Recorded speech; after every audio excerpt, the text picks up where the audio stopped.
हिंदुस्तान की तरफ से आबी जरिए जारी ये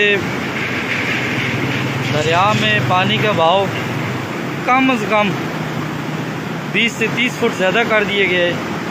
पहलगाम दहशतवादी हल्ल्यानंतर भारत पाकिस्तान तणाव चांगलाच वाढलाय। या हल्ल्यानंतर भारताने पाकिस्तान विरोधात कारवाई करत सिंधू पाणी करार रद्द केला।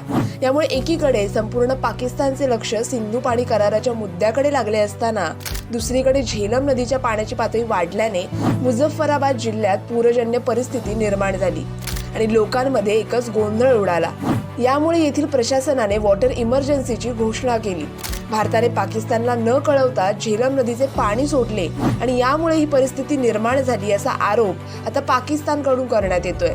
पाकिस्तानच्या या पूरजन्य परिस्थितीसाठी भारत जबाबदार आहे का? तुम्हाला काय वाटतं? कमेंट्समध्ये नक्की कळवा आणि अशाच बातम्यांसाठी पाहत रहा नवा काळ।